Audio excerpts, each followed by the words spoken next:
Chennai super Kings IPL এর ইতিহাসের অন্যতম সেরা ফ্র্যাঞ্চাইজিগুলোর একটি। আইপিএল শিরোপা তারা জিতেছে মোট 5 বার। সেই চেন্নাই সুপার কিংস এবারের আসরে বড্ড অচেনা। আইপিএল এর 18তম সিজনে এখন পর্যন্ত 11টি ম্যাচে মাত্র 2টি জিতেছে চেন্নাই। আইপিএল 2025 মৌসুম জয় দিয়ে শুরু করলেও পরের 10 ম্যাচে মাত্র একটি ম্যাচ জেতে দলটি। এবারের আসরে প্রথম দল হিসেবে বাদও পড়েছে চেন্নাই সুপার কিংস। বিগত আসরগুলো হিসাব করলে দলটির উত্থান পতন স্পষ্ট হয়ে উঠবে। 2023 সালে মহেন্দ্র সিং ধোনি নেতৃত্বে চ্যাম্পিয়ন হয়েছিল চেন্নাই সুপার কিংস। 2024 সালে নতুন অধিনায়ক হিসেবে দায়িত্ব পান ঋতুরাজ গায়কোয়াড়। সেবার ঋতুরাজ ভালো শুরু করলেও শেষ পর্যন্ত প্লে অফ নিশ্চিত করতে পারেননি। তবুও এবারও আস্থা ছিল ঋতুরাজের উপরই। তবে ঋতুরাজ গায়কোয়াড়ের অনাকাঙ্ক্ষিত ইনজুরি টুর্নামেন্টের মাঝপথে ছিটকে দেয় তাকে। ঋতুরাজের অবর্তমানে দলটির অধিনায়কত্ব পান মহেন্দ্র সিং ধোনি। তবে ধোনির ছোঁয়াতেও বদলায়নি চেন্নাইয়ের ভাগ্য। একের পর এক হেরেই চলেছে চেন্নাই। এবারের আসরের প্রথম ম্যাচটি জিতে পরের টানা 5টি ম্যাচ হারে চেন্নাই। সপ্তম ম্যাচে লখনৌ সুপার জায়ান্টসের বিপক্ষে আবারও জয়লাভ করে, যেটির নেপথ্যে ছিলেন খোদ মহেন্দ্র সিং ধোনি। কিন্তু এবার টানা 4টি ম্যাচ হারায় পয়েন্ট টেবিলের তলানিতে তারা। শেষ ম্যাচে রয়্যাল চ্যালেঞ্জার্স বেঙ্গালুরুর কাছে হেরেছে কেবল 2 রানে।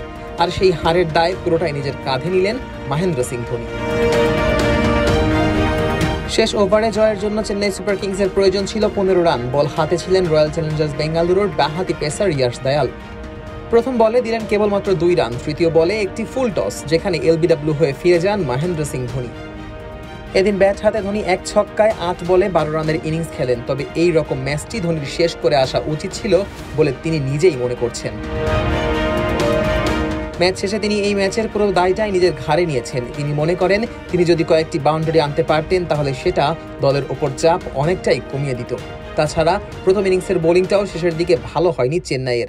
রোমারিও শেফার্ডের 14 বলে 53 রানের ইনিংস বদলে দিয়েছে দৃশ্যপট।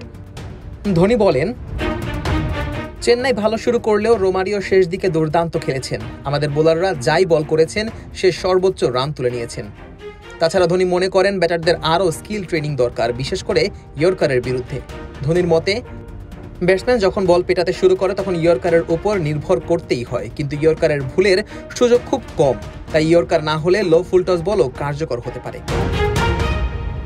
এদিকে মাথিসা পাথিরানা যে লঙ্কান ফাস্ট বোলার চেন্নাইয়ের অন্যতম ভরসার প্রতীক ছিলেন, তিনি এই সিজনে অনেকটাই ফিকে পারফরমেন্স করছেন। যদিও বেঙ্গালুরুর বিপক্ষে ম্যাচে 3টি উইকেট পেয়েছেন পাথিরানা, তবুও সামগ্রিকভাবে এবারের আসরের পারফরমেন্স খুব একটা মনোমুগ্ধকর নয় পাথিরানার।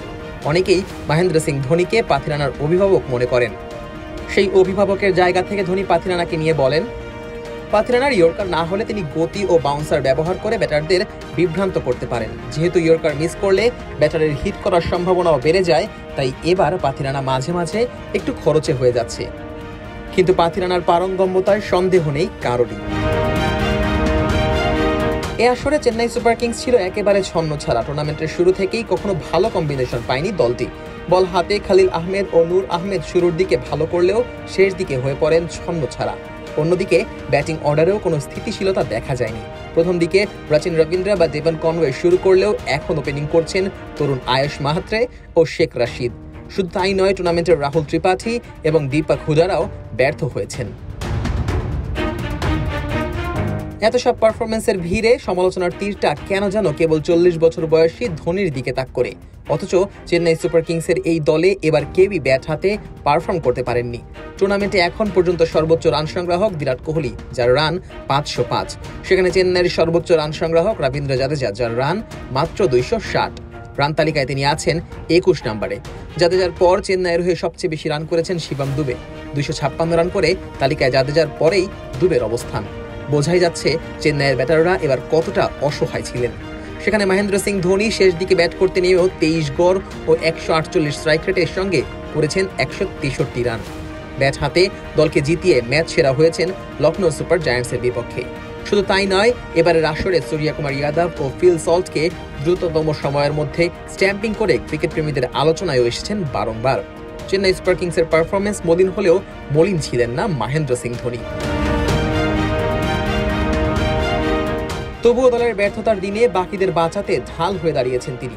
ধোনি না এ আসরে চেন্নাইয়ের সবচেয়ে খারাপ পারফর্মার, না এই টুর্নামেন্টে শুরু থেকে অধিনায়ক ছিলেন। তবুও দলের ব্যর্থতার দায় কাঁধে নিয়ে ধোনি যেন প্রমাণ করলেন চেন্নাইয়ের প্রতি তার দায়বদ্ধতা কতটা।